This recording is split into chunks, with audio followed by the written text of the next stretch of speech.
Good afternoon and welcome to GrainTV. It's February 12th, 2013. I'm Logan Burgess. To my right here is Cody Bills. Well, Cody, let's jump into fire tip. See how the grain's traded on a Tuesday. As we can see, we had corn off 5 3/4 for the March contract. Soybeans down 10 cents today, and wheat was the leader to the downside. We had Chicago wheat off 9 3/4, Kansas City wheat off 11. If you guys want to get live quotes or take a look at the trading platform you see here for yourself, visit us over at grainhedge.com. You can take a no-obligation demo. Cody, we're going to start out today talking about wheat a little bit. As I said, the leader to the downside today. We had some fundamentals pushing that wheat market. What was kind of your take there? Yeah, well, we know the wheat conditions are just awful, especially hard red winter wheat in the southern plains. You know, one of the things that we did notice early on today is that there will be some snow that's moving into that northern Texas, western, kind of southern Oklahoma area, an area that's been just parched by drought in the past. So this is really good. It's good to see the moisture come in here. And if you take a look at the wheat chart, you'll notice that we kind of broke right down through lows, and it looks like we'll be trading lower.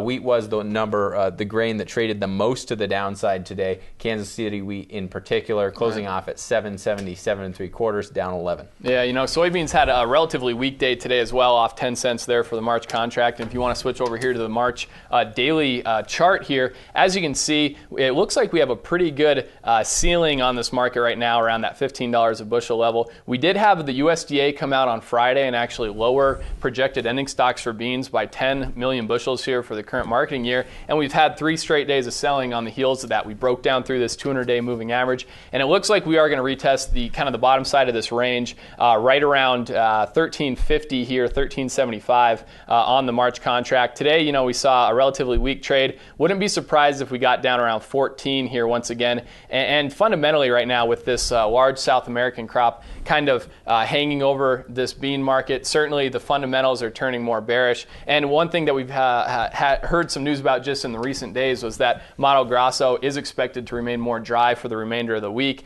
and that's been one concern, is that they've had a lot of rain, but almost too much to the point where getting those beans out of the fields is going to remain a problem here moving forward. So it does remain drier there. Additionally, on the export front, we have the Chinese right now. They're celebrating their Lunar New Year all week long, so they're not going to be in the export market. Certainly expect some light export sales of beans this week. So overall, it looks like soybeans drifting lower here. Yeah, it does seem so, and I think that it has some legs to the downside. I guess I'm a little bit more negative soybeans than I am corn, in particular, just because we did consolidate up around that $15 price level, and we had what I kind of interpreted as a little bit more bullish USDA WASDE report, and of course we had a negative reaction to, in my opinion, a more bullish story than any of the other grains, and it came off very hard. I think what that means is that we could see some unwinding of positionings of positions that have been put on here, and I think that it has momentum and could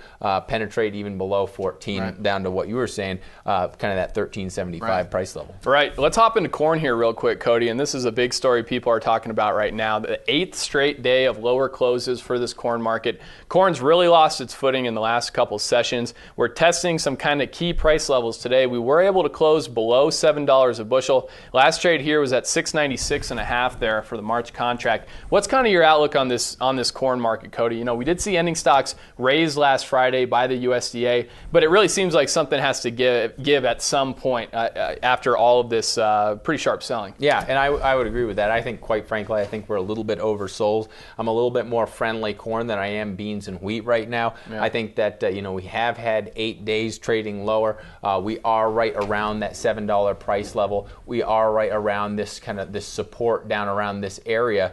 I think, you know, we didn't close off on our lows like we did for soybeans today. I think that there's a good chance that we could snap back. Wouldn't be surprised if we close over $7. One of the fundamental reasons for that is we did see some ethanol plants come back online that were in idling, and so I think that that's going to help out. I know that the ethanol margin, their profitability margin, is getting a lot better after weeks of being very, very depressed. I think that's good, and then when you look at feed and residual use, that part of the supply and demand report, if you look at the quarter that they reported back in January, kind of that average price between that September and December period was significantly higher than what we're trading in the lower side of this range. So I think, and then we had to revise, as you remember, we had to revise that feed use up. So I think we cannot afford to have feed use be revised up even further, and I'm concerned that if you drop down below the 680 level, that it will spur on more ethanol use. We have seen the margins increase, and it could spur on feed use, and the balance sheet can't afford that. Right. Well, very important to the corn market. Tomorrow we will be getting EIA ethanol production numbers out. Then Thursday we have export sales. As we said,